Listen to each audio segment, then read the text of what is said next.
Welcome to the Muslim Care Center podcast. And we have Brother Asad from UmmahFit, who's joining us to share with us his knowledge and wisdom and hard-won experience on physical fitness as it applies to mental fitness.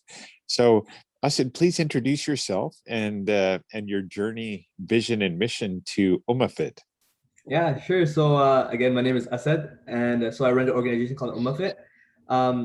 Before I got on this podcast, I was looking at Ido's podcast, Dr. Ido, and I don't have a PhD, but I do have about 10 years experience working as a personal trainer, helping Muslims get in shape, and more than anything, talk about mindset. The whole philosophy behind my organization is small, consistent change. I feel like getting into shape doesn't have to be difficult, doesn't have to be stressful. Just as little as a minute a day is where I want to start, and then we go from there. But in terms of my own journey about how I got involved in health and fitness, it really started because I wasn't good at any sports. I was a little bit of a chubby kid. I always got picked last for football, soccer, whatever the case was. I wasn't good at anything, but I realized the only thing I was good at was fitness. Like I could do more push-ups than most people, and I could run longer than most people. I had this, and I had a passion for it. So I just kept doing that and kept doing that, and then I joined the wrestling team in high school, and I wrestled all throughout high school, and so that's kind of where my fitness journey started. And then in high school, I also took a course called exercise science, and that like really fueled. I realized that there's a career path. I can make my life all around fitness. I can make some money out of this. So that was the next step. I went to Sheridan College and completed my degree in kinesiology and health promotion. And then after that, the way that UmmahFit came about specifically was I was actually at a Muslim mental health conference. And one thing I found was that they were talking a lot about, you know, this is great for mental health. There's some remedies here. You can try this. You can try eating. But one thing that they barely touched on, if at all, was the role of physical health and how it relates to mental health and spiritual health. It was something like, oh yeah, you should work out. It's good for you. But there's no guidance, right? A lot of people are like, okay, so what do I do now, right? And that's where I realized there was a gap.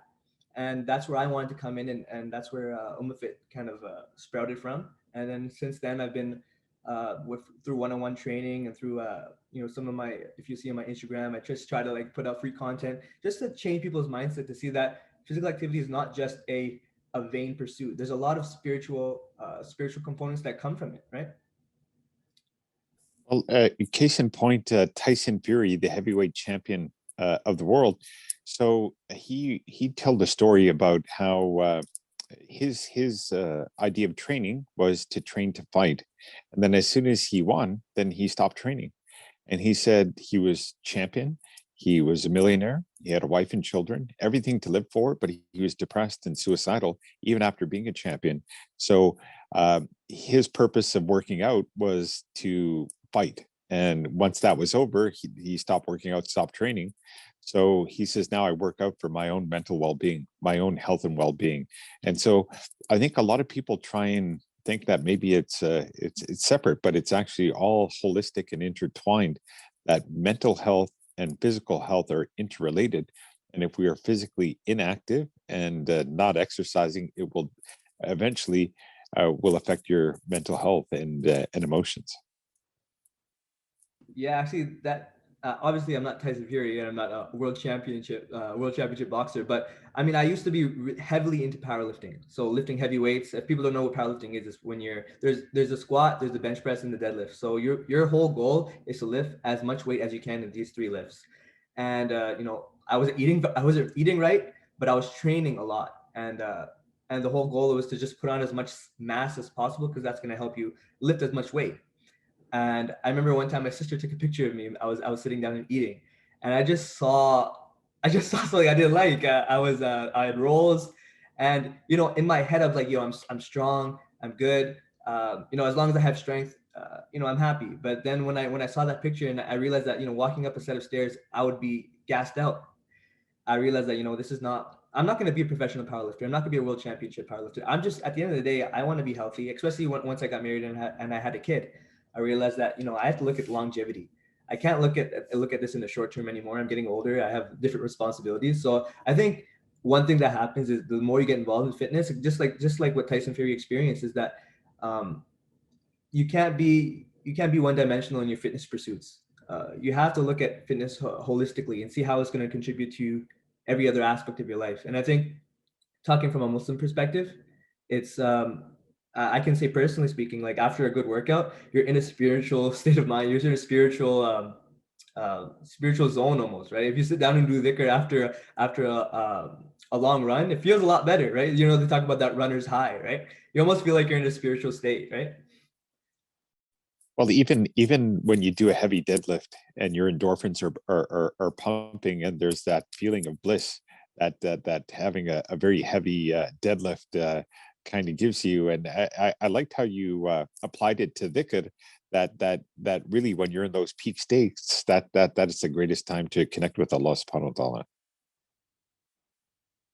That I think that's something I really try to emphasize with my programming and with my clients is, um, look at physical activity as ibadah. Look at every time you go for a walk, every time you're doing a push-up, that's I don't want to be cheesy, but like reps for Allah. They talk about reps for Jesus, but we're talking about reps for Allah, and in the sense that it is ibadah, because this body that we have, it's a gift, and we're going to be asked about how we treated it. Like I know it's especially in some of the elder community, they don't take this as seriously.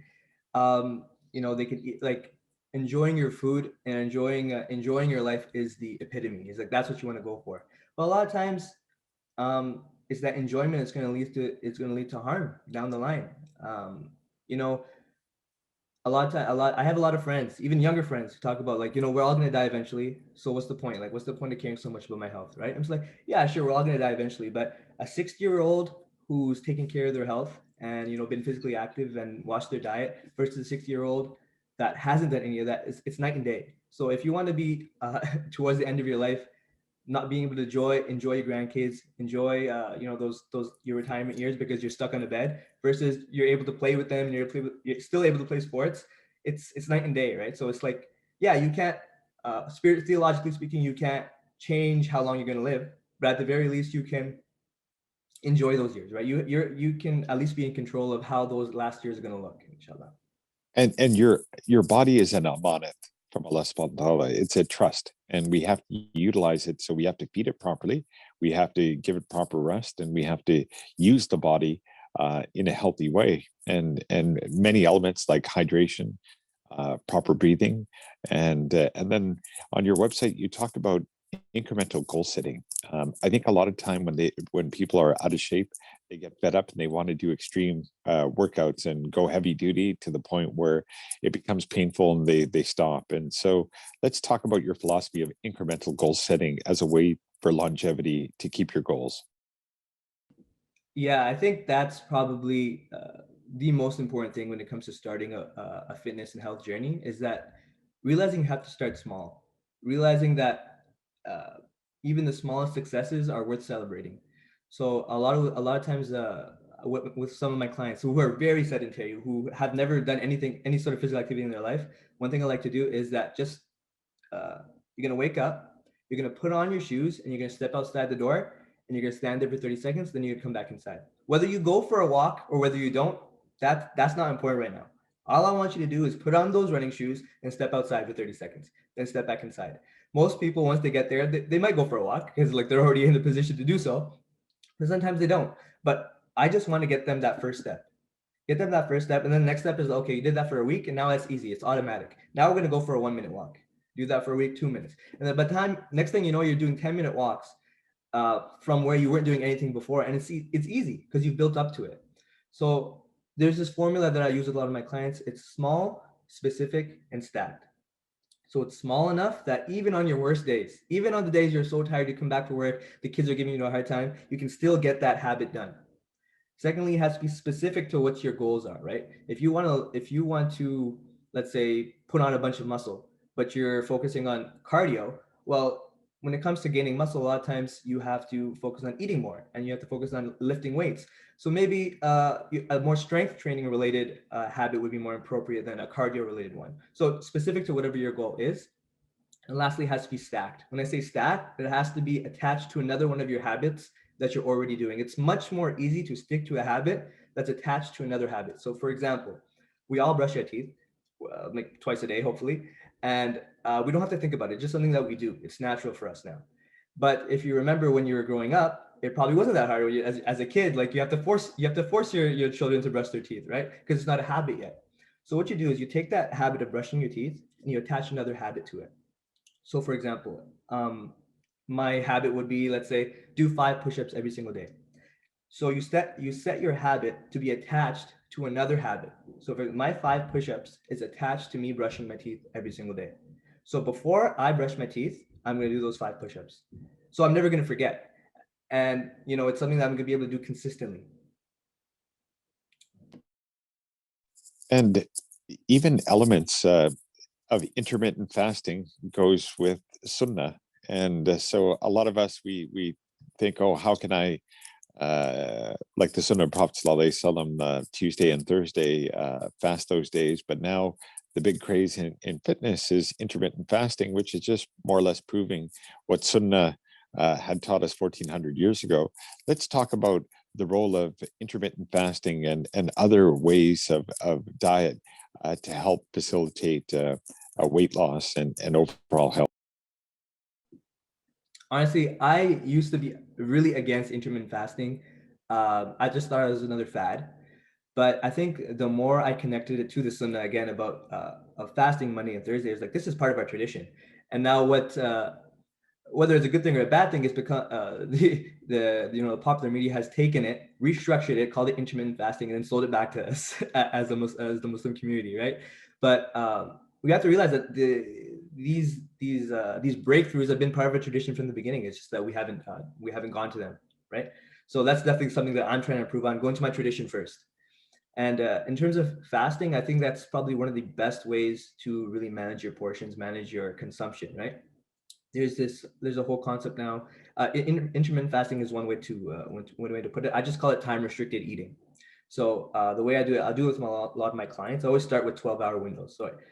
So from the first morsel of food you have in the morning to the last morsel of food, you start with a 12-hour eating window. There's a lot of research that shows that eating windows is a much better way to get into the habit of eating healthy rather than a calories in, calories out type of diet. I'm not saying that people are really against the calories in, calories out. I feel like you can't get around a calorie deficit. You have to be eating less than you're consuming in order to lose weight. But there are ways to do that. And I think the easiest way for someone who's not used to dieting or counting their calories or weighing their food is there is time restricted eating. So start with 12 hours. You have one morsel of food in the morning, and you have 12 hours to eat. So let's say I eat at 10 a.m. That's when I have my breakfast. I can eat until 10 p.m. After 10 p.m., that's it. No food. You can have some coffee, like black coffee, or you can have tea. I don't know what you have coffee that late at night, but at least some tea or some water, but no food. After they get used to that, you bring it down to 10 hours. You do a 10-hour eating window. Then that's probably going to seem easy. Then you go down to 8 hours. And I usually wouldn't go lower than 8 hours if someone just wants to do intermittent fasting. But I also include, I would recommend, especially to my Muslim clients, I tell them like fast Monday and Thursday. Once you get used to, that time restricted eating window, fasting should be a piece of cake, right? It's something that we're going to do, especially Ramadan's coming up. Might as well just start preparing for it now. Fast Monday and Thursdays, or at least Monday or at least Thursday, just one day a week, just to get in the habit of things. And once you get used to it, I know a lot of people, they don't want to work out during Ramadan because it's too tough and XYZ. But if you've already accustomed yourself to fasting, then it's just going to be another part of your routine. It's not going to disrupt your schedule too much, right? So again, yeah, the fasting is amazing. I feel like as a Muslim, we should definitely be using it. And the more research that comes out about the benefits of fasting, so then that.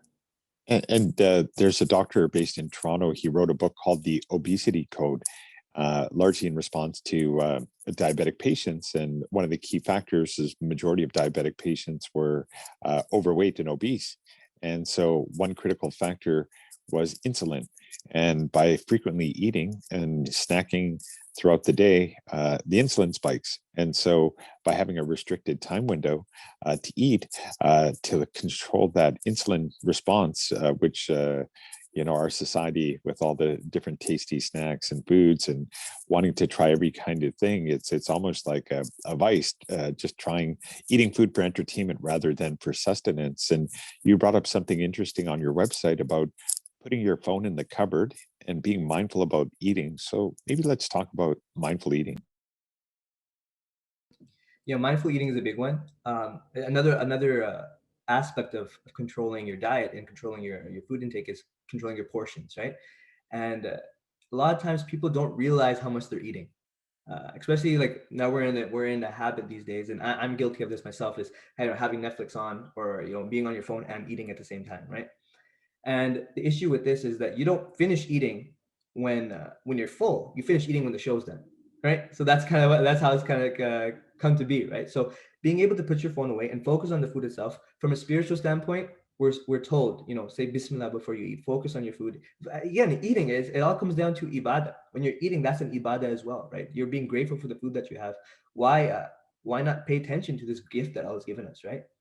If someone were to give you a gift and you would be negligent of it, then that would be considered rude. But this is the creator granting you this food. Food is such a big gift, and obviously we all know that people who don't have food can attest to that much better than we can.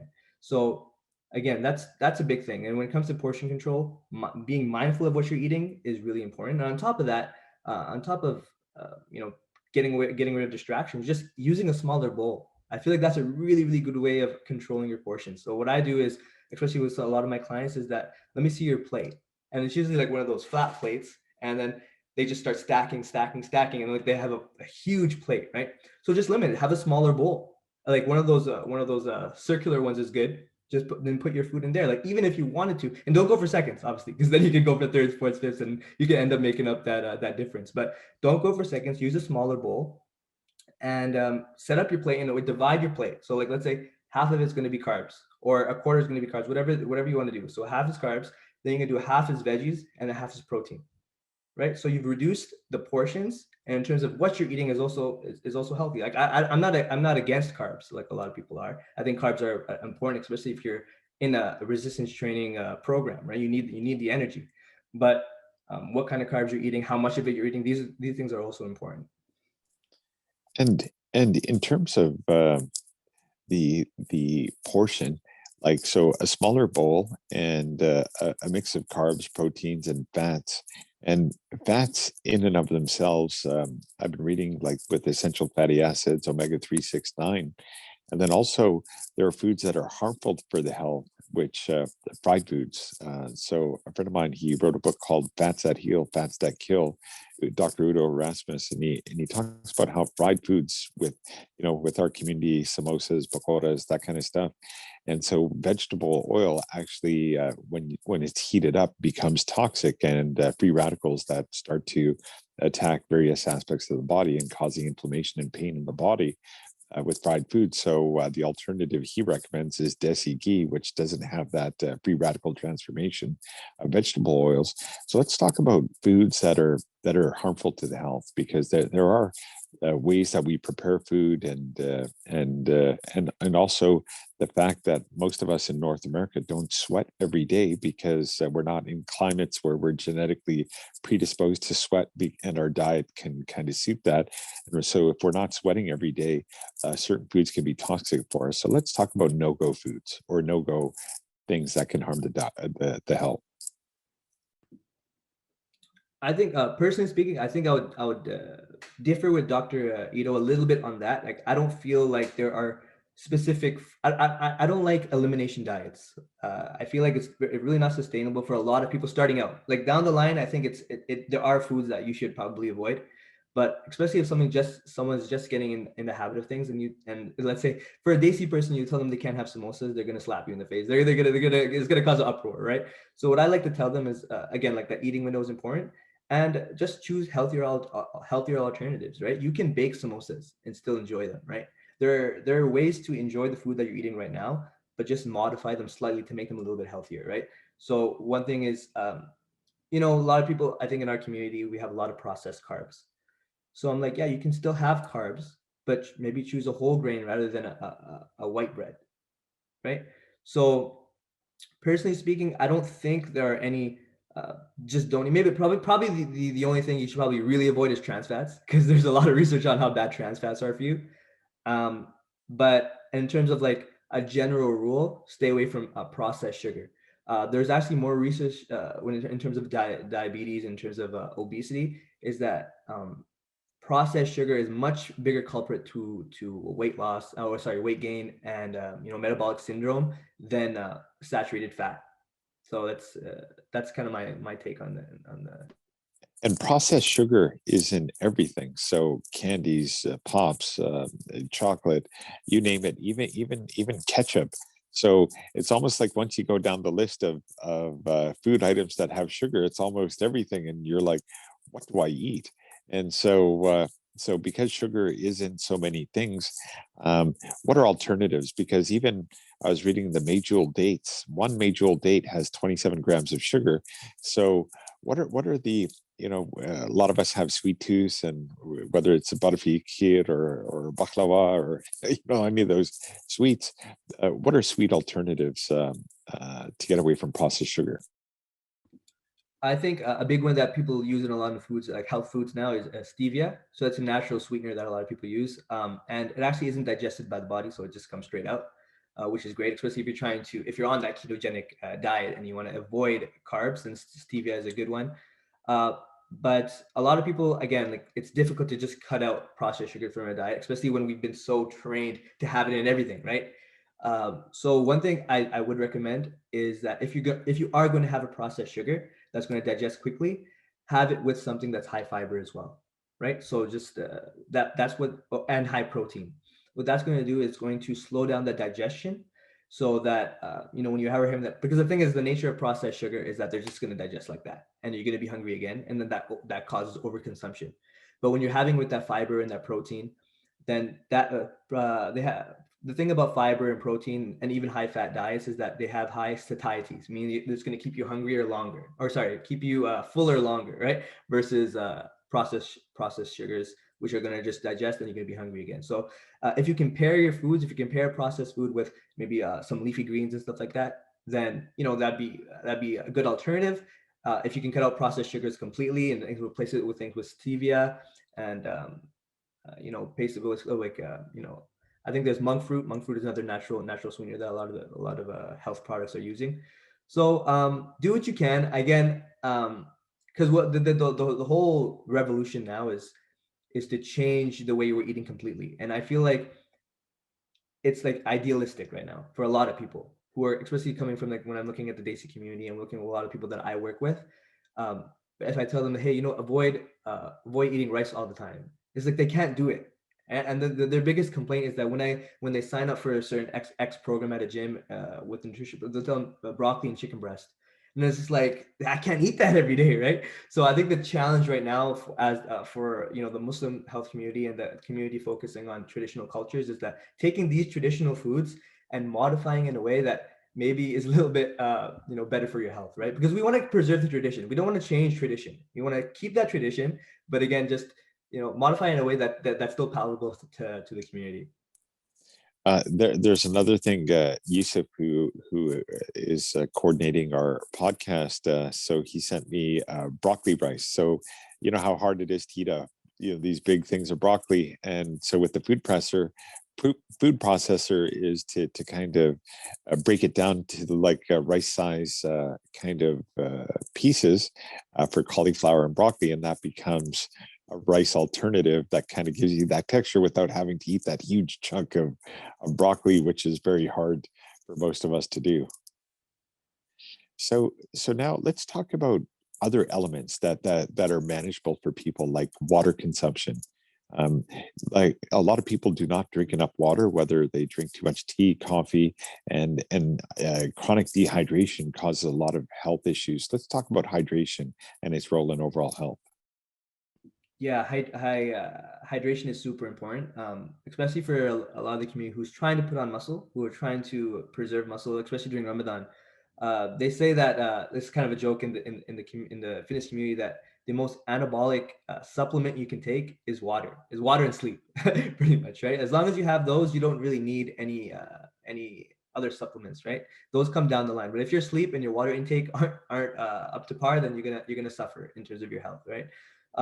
One thing I like to do with a lot of my clients is that first thing in the morning, what they do is you have a glass of water. Every single, for example, a lot of us like to drink coffee in the morning. Coffee is great, but it also dehydrates you.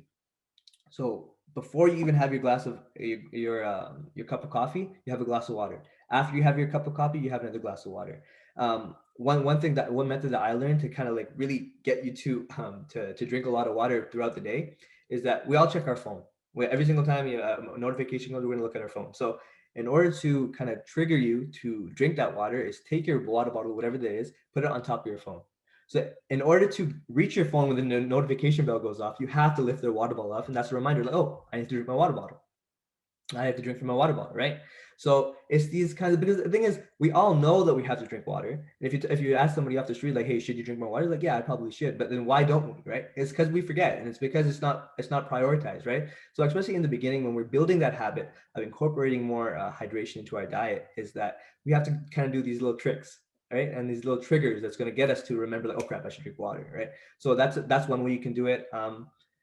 You can have in a phone, like alarm on your phone if you wanted to, right? So every 15 minutes it goes off, like, drink water, right? So just to remind you, right? So just little reminders you can place around your house to kind of like remind you to stay hydrated, right? And also you brought up on your website journaling and keeping track of what you're eating, what you're exercising. So, and then also with yourself as a trainer, accountability, because I think a lot of people, if it's not written down and if there's nobody that they're accountable to, it's very easy to be like, oh, I'll do it tomorrow. I'll do it next week. I'm going to have that big wedding feast. And after all those weddings and after the big Ramadan iftars, I'll do it later. I'll do it later. We keep pushing it. So let's talk about your role in terms of journaling, keeping track, as well as accountability as a trainer. I think that's pretty much what I sell as a trainer. As I said, I sell accountability. That's pretty much what it is. Like, none of the information that I give out, none of the programs or anything special. But the thing is, a lot of people, what they need is they need someone to be on their back. They need someone to watch them. They need someone to, to hold them accountable, right? And but the thing is, the trainer's not always going to be there. So one thing I really like to instill in my clients is that independence, and that comes through journaling. Journaling is super important because every single time you put an X on that, let's say that calendar, that shows that you got your diet done or you did your exercise, right? That sends a signal to your body. If you feel successful, like, I did it. And every time you don't do it, you're like, crap, right? You want to have that, right? And if you're not journaling, if you're not, like, that's why I tell them, even if you don't do it, note it down. Don't feel bad about it. Just note it down. Be like, I didn't do it today, right? But that you're holding yourself accountable by writing that down and acknowledging that you messed up. If you just forget it, if you decide not to acknowledge that you messed up, that you didn't do the thing that you set out for yourself, you didn't do the goal that you set out for yourself, then you haven't prioritized it, and then it's gonna be easy to fall off the next time, the next time, and the next time, right? Because you've kind of like put it to the back of your mind. But every single time you write that diary, you'll be like, okay, this is the second day I messed up. I really can't mess up this third day. You're holding yourself accountable again. So again, journaling is probably the most important thing to stay consistent on a diet or an exercise routine. So yeah, I would recommend like maybe 15 minutes of journaling. And it could be free. It can be free flow. You could just, whatever comes to your mind. There are structured ways of writing a journal, but personally speaking, I like free flow. I just like whatever comes to my mind, however I felt throughout the day, just incorporate that into the journal. And the basics, just getting people into the basics, and one of the things is breathing, and proper breathing. And I was just reading this book on breath, and it was talking about how if we're not properly exhaling, like a complete exhale and exhaling our lungs, it can lead to acidity in the body and even memory loss and issues. And so a proper inhale, which inhales the whole capacity of the lungs, which is even to your stomach, and stretching out your upper chest and even to your arms and your legs, that full inhale to oxygenate. But almost equally or more important is to empty the lungs of that toxic air, to completely empty it. Let's talk about the role of breathing in health, and then also posture when we're exercising as two key elements of overall health long term. I honestly think that breathing is there's so much more research coming out about breathing. Like these days, I think there's a book, the oxygen. I forgot the name of the book, but it goes into a lot of the depth about why the way we breathe is so important. I mean, we do it all the time, right? If we're not breathing properly, this is something we're doing like hundreds of times per day. If we're not doing it properly, if we have a deficiency in the way that we're breathing, if we're not doing diaphragmatic breathing, if we're doing chest breathing, then if you do that so many times per day, you're developing a negative habit, and that it leads to a lot of respiratory illnesses down the line, right? So that's something I train all my clients before I do anything else. Before I put them through a mobility routine, before I show them how to do a proper squat, is like, let me show me how you breathe. Yeah, the Oxygen Advantage. That's the name of the book. Great book. I think everyone should give it a read if they have a chance. It's really going to change your mind about breathing, right? How important it really is. But yeah. So that's the two things I say. Are you breathing through your nose? Most people, you'd be surprised. A lot of people are mouth breathers. I mean, it's not a negative thing. It just is what it is. Like people, they become accustomed to breathing through their mouth, and that comes with a lot of different problems. One thing is that, especially in kids, right, when they're trying to develop as their face is developing, if they don't breathe through their noses, what can happen is their mouth will start to it'll lose its shape. It'll become a little bit softer. So if you'll notice there's an experiment that was done. It was an experiment. It wasn't his choice, but there was one researcher. He had his son, and they took a picture of him before, and then he got a pet. I think it was a pet hamster, and he was allergic to that hamster. And what happened is his nose was always stuffed. So what happened? He started breathing through his mouth all the time, and you'll notice in the after picture, his jaw was protruding a little bit.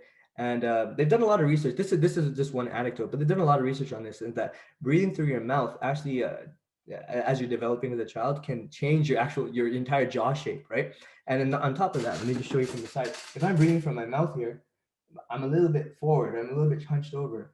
As I start breathing through my nose, I can actually bring my chin back, and it actually fixes my posture. So a lot of times when we're working with clients, we're doing all these exercises to try to fix up their posture, back exercises. But a lot of times you just fix their breathing, and you can fix their posture just with that one fix. On top of that, diaphragmatic breathing, that's super important.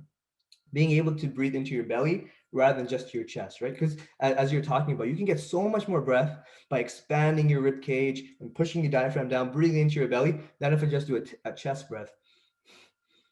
And again, this for life, this is important. And exercise, right? In order to protect your spine and protect your core, that's a big concern for a lot of people when doing deadlifts or big heavy movements like squats and these kinds of things, right? And if you're not breathing into your belly and contracting your core properly by getting a good diaphragmatic breath, then you're putting your spine in jeopardy. Now, when we talk about lifting, and you talked about three core lifts, like the back squat, the deadlift, and the back squat, deadlift, Bench press. and the bench press. And so, especially with the back squat, the posture and the breathing needs to, especially as the weights go higher, that's a very crucial one. Now tell us about the mechanics of getting people that are sedentary to get into these Olympic lifts. That's a considerable kind of thing to start, especially if the breathing is off, the posture is off, and those are elite level lifts. So let's talk about how you slowly get people into lifting, because lifting is an art. It's not just picking up some dumbbells. There's an art to the breathing. There's an art to the posture. There's an art to how you sequence the increase of the weight and the reps and the sets. So let's talk about weights, because that is a therapeutic tonic for those that haven't experienced it. Yeah, like I think my training style is big on the compound lifts, and I with all my clients, the goal is to eventually get them to squat, bench, deadlift, overhead press, pull up, these big powerful movements. And a lot of times, like clients, especially people who are coming from situations where they haven't lifted before, they can't see themselves ever doing a deadlift. It scares them. Like the idea of picking up something so heavy off the floor is just like, no, my back will just explode. But the fact is that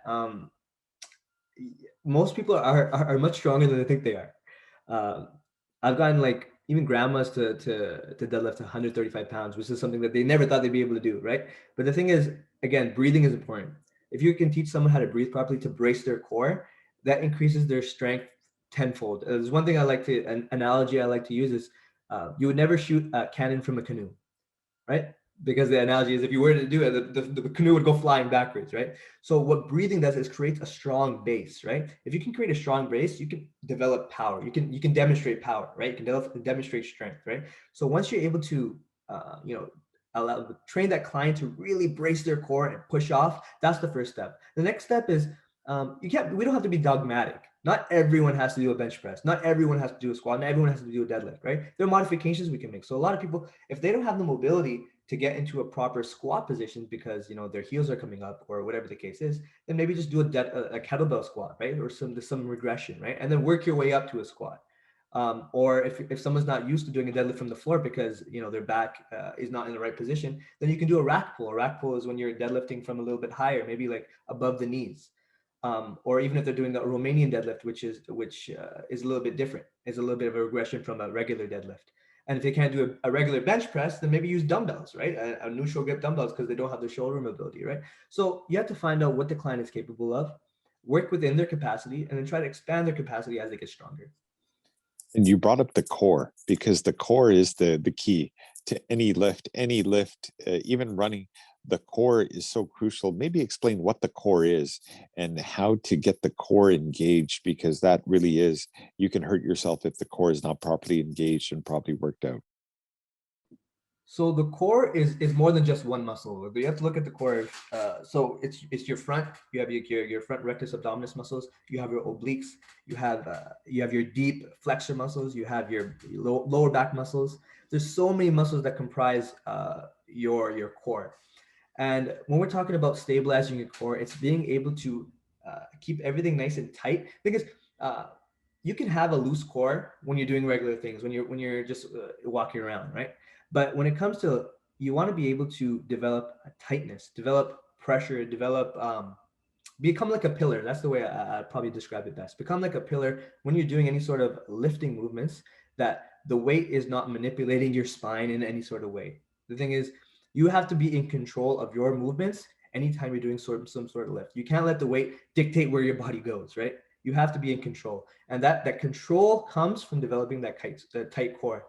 And the way that we do that is this principle called breathing behind the brace, the 3B principle. And this is the way that we develop core tightness when we're doing any sort of lifting. So what you're going to do is you're going to breathe in through your nose, and you're going to get that big belly breath. From there, what you're going to do is you're going to tighten down. You're going to, as if someone's about to punch you in the stomach. You're really going to tighten that core, right? Flex your abs. But at the same time, you want to be able to breathe. So we call this breathing behind the brace. So if I take a big deep breath in, hunker down and flex, I'm still able to talk. I'm still able to have this conversation, but my abs are flexed, right? If someone's holding their breath and they're not able to do, if they're holding their breath and they can't talk, then that's not what we're looking for. And the way that this is going to manifest when we're doing any sort of exercise, and you've probably seen like high level powerlifters or people in the gym doing this, is that they'll take a big deep breath in, and as they come out of the lift, you'll hear them scream, or you hear them like yell or something like that, like ah, when they're in a heavy deadlift or something like that. And that's them breathing behind the brace, developing that core tightness, right? So it's not just for show. There actually is a method to the madness. It does help in developing core tightness by letting out that forced exhale as you perform a movement. Now, one key issue, and I think especially as people get older, and I think when I've made this mistake many times when I was younger, is not warming up effectively and not cooling down. And so I used to give short shrift to the warm up and short shrift to the cool down. And so for those that don't know what those are, please talk about warm ups and cool downs as a way to protect you long term. So yeah, I mean, I'm guilty of this myself. I think a lot of times you just want to get in and out. You want to get your workout in, get in the big lifts, and then head out the door. But again, yeah, as you mentioned, as we get older, our muscles not going to be as and our joints aren't going to be as elastic. And we really have to get in a good warm up before we start lifting. And what a warm up's going to do is there's two things, right? I believe in a specific warm up. You can always go on a treadmill and you can run for 10 minutes and get warmed up that way. But your warm-up should be specific to whatever you're trying to accomplish, right? So if you're going to squat that day, you want to make sure your hips are nice and loose. You want to make sure your knees are nice and lubricated. You want to make sure your ankles are working properly. You want to make sure your core is nice and activated, right? Your glutes are working, right? So you could be doing body weight squats. You could be like doing certain stretches and mobility work to mobilize the hips, right? So that's going to get you warmed up to start. It's going to get your heart rate elevated, get you in the mindset to start training. I think that's a big thing about warming up, is getting in the mindset to start lifting heavy weights, or whatever the case is, whatever you're working that day, getting in the mindset, like thinking about how the muscles are going to be working. Because, they talk about that mind muscle connection, and that starts the moment you step into the gym. That starts the moment you start warming up.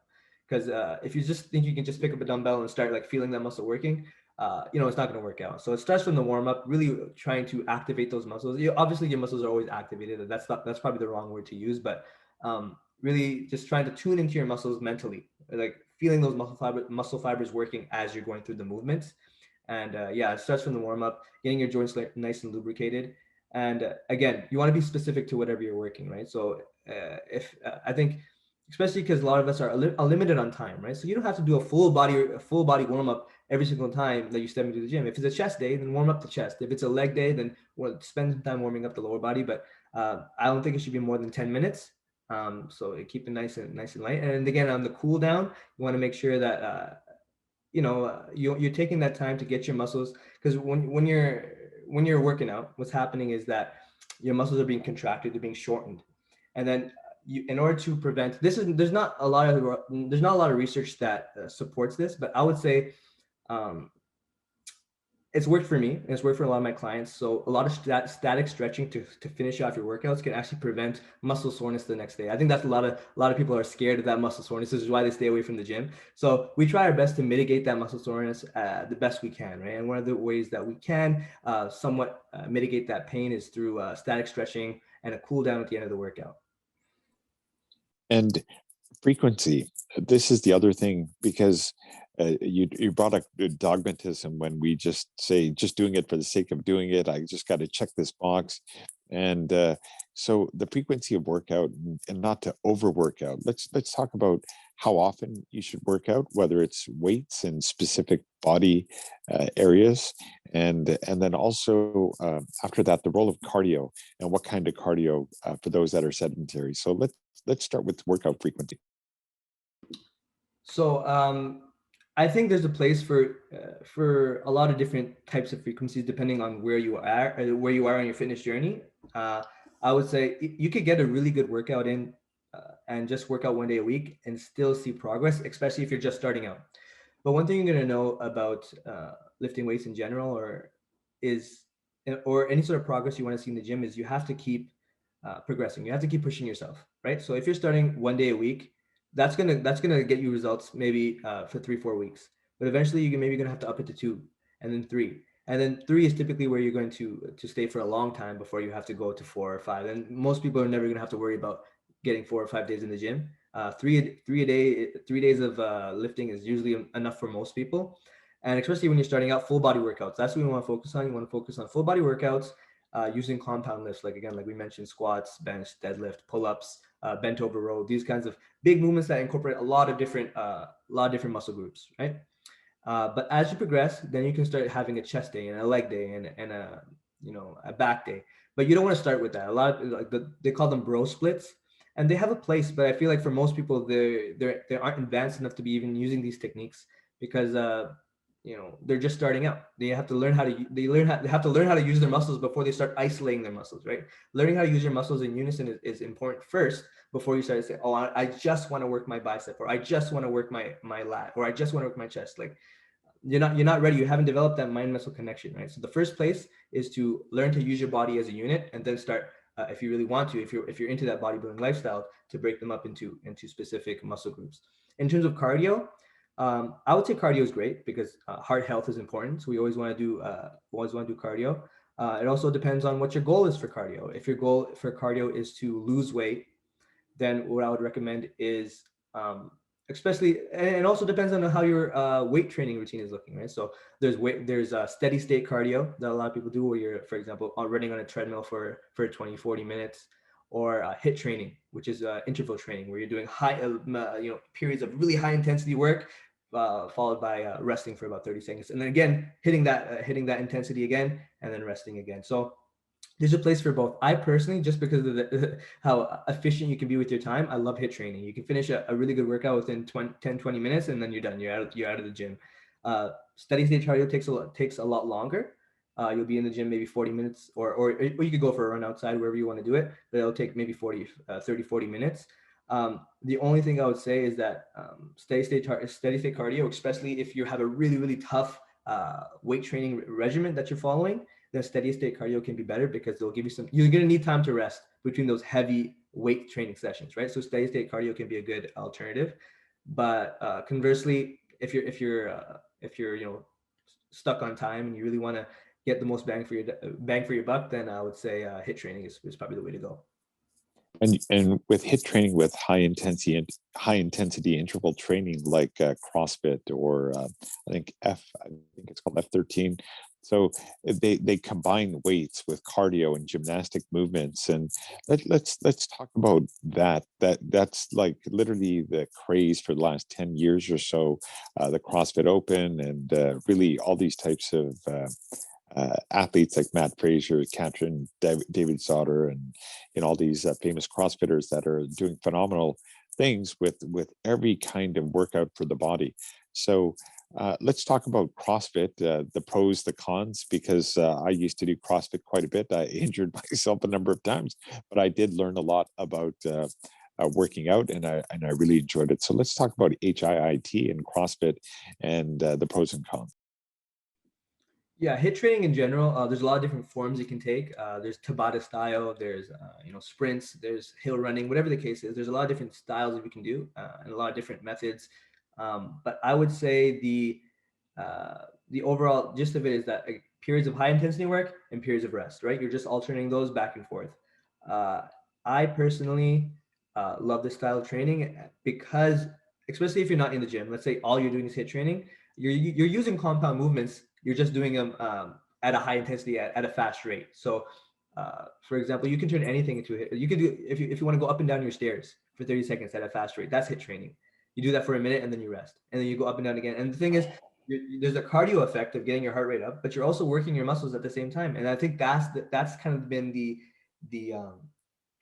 appeal, right? Where you can work your muscles and get that resistance training effect and get that cardio effect at the same time. When it comes to CrossFit, I guess this is a bit of a controversial one. I know people have like very strong leanings in one way or another. I personally don't have any problem with people doing CrossFit. I feel like it's great way for people to get involved in fitness, and there's usually a pretty good community of people who are involved. So it's not just there's a social aspect to CrossFit as well. The only thing I would say is that from what I've seen, a lot of times people who are just stepping into a gym are told to do a power clean. They're told to do a snatch. These are very, very high level movements. These take a lot of training, and need a qualified coach to take you through these. For someone who's never done any sort of these lists before, and they come into the gym and they're told, okay, we're gonna do 30 seconds of power snatches versus followed by power cleans and this and a push jerk and this and that. When they don't even know how to do a proper squat, you're setting people up for injury. I would say that it's not like that across the board. You're gonna go step into a certain CrossFit gym, and they're not gonna be like that. But again, it's each gym has its own culture. Each trainer is gonna have a different way of training it. I wouldn't want to brush the entire CrossFit industry as in a negative light. I feel like there are a lot of good trainers out there. When you look at the high level CrossFit people, again, they call themselves the fittest people on the planet. I wouldn't disagree with that. These people are, mashallah, they are really amazing athletes. But I think that for an average individual, learning the fundamentals before jumping into these Olympic lifts is much more important. Agreed, and that was my experience, because back squat and even the chin ups, all of these things, it requires a lot of time to learn how to do properly. And I think one of the issues is the competition, because you see other people lifting certain amounts, and because it is a time to work out, there is that tendency to overdo it and gain injury. So for self-care and stretching, so with yoga or stretching, for self-care, for again, as people get older, injuries is a big concern. For self-care, stretching, what are your recommendations for people? So, when they get started, what derails everybody is some injury, some pain, and then that just stops the momentum. Yeah, I think this is a big one for a lot of people. Even for me, the reason I stopped powerlifting was again because I was getting too fat, and also I injured my back doing deadlifts, so and that set me off. And I was young at that time, and I felt invincible. But one thing I've learned over time is that when it comes to getting rid of injuries and protecting yourself, like it happens, you can't get the injury and then think, oh, now I'm going to fix myself. Like uh, it's called prehab, rehabilitative exercise. You start fixing yourself before you actually have a problem, right? You don't actually start the mobility after the problem already presents itself, right? So exactly, like everybody has asymmetries. Everybody has areas that are tight. Especially most of us are sitting on our desk for a long period of the day, and because of this, we have tight hips. Our shoulders are internally rotated. These are going to come with their own set of problems, right? So taking time out on your rest days to really maybe fix your posture, fix your tight muscles, right? If your shoulders are tight, dealing with those imbalances, dealing with tight hamstring, weak glutes. These are going to come on your off days, right? And the thing is, it's not just you do it one time, you call it a day, right? Just like with working out, just like with everything else, you have to be consistent with it. You have to be, um,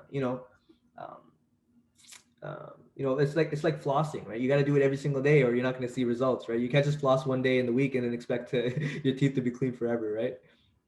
So yeah, it's the same thing. It has to be something that you're taking care of on a regular basis. Because if you don't, then the injury comes, and then you're scrambling to try to get back to it and trying to deal with the injury. But if you had just started a little bit earlier, if you just taken care of yourself a little bit earlier, then you could have avoided this altogether.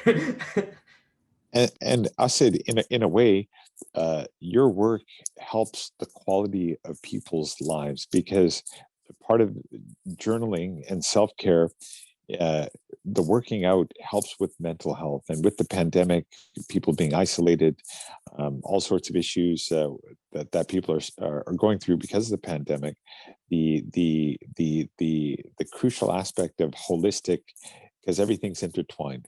If somebody is not working out and is at home, or limited kind of communication with other people in the real world, it does affect well-being. And so, in wrapping up, because the whole philosophy is the mind and body are connected, they're one, it's not one or the other, everything feeds the other thing. And so, with your philosophy with UmmahFit, in closing, that working out helps your well-being. If your well-being is good, your relationship with your wife and kids is good.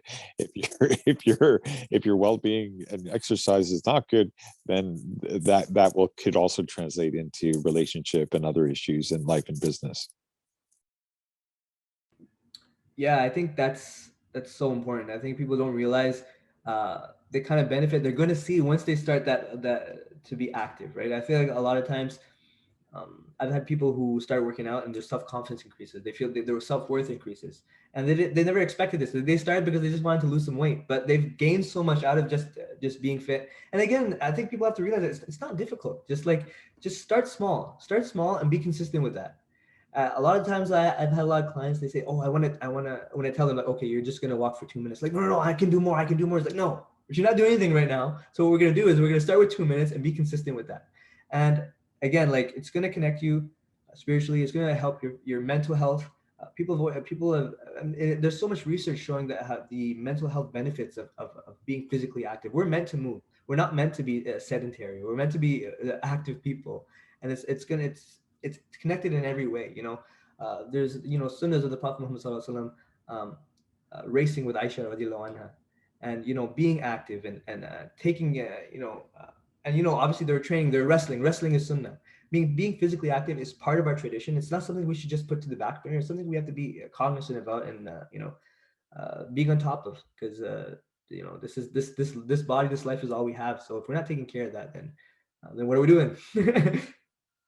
Absolutely. And Asad, I want to thank you for taking your time to really go into your workout philosophy. And I think the biggest thing, you hit the nail on the head, is the increment. Start slowly. I think a lot of people want to be the Arnold Schwarzenegger physique overnight, but it takes time. And you have to start with small, measurable, easily achievable goals to keep your confidence, to keep going long term. And so I want to thank you for taking your time out and your much needed work, because without this work, people's qualities of life can really go and deteriorate. So I want to thank you for the work that you do, and we're eager to get this podcast out to our community and to benefit from you and holding others accountable for their health and their well-being. So thank you again. I said appreciate it. Zach, like, I really appreciate for giving me the platform to be able to speak about this. It's something I'm very passionate about, and I feel like, the more people can, even if one person hears this and just change their mindset just a little bit, to be like, I mean, maybe I should go for a walk today. Then alhamdulillah, like, I'm happy with that. Yeah, and a lot of people need somebody, and so with yourself, with your positive attitude and accountability, that is the critical one. So Asad Ali UmmahFit, please contact him. And what is your website again? It's UmmahFit. Maybe you can spell it out. Yeah, sure. It's ummahfit.net. So ummahfit.net. My right now the website probably looks a little barren, but if you follow me on Instagram and Facebook, I am posting pretty often, so you can connect with me there, inshallah. Fantastic. Thank you, Asad. Looking forward to our discussion. Next time we're out in Toronto, we'll have to have a healthy meal and maybe a workout. Inshallah, sounds good, right? Inshallah. Thank you again. Take care. Assalamu alaikum.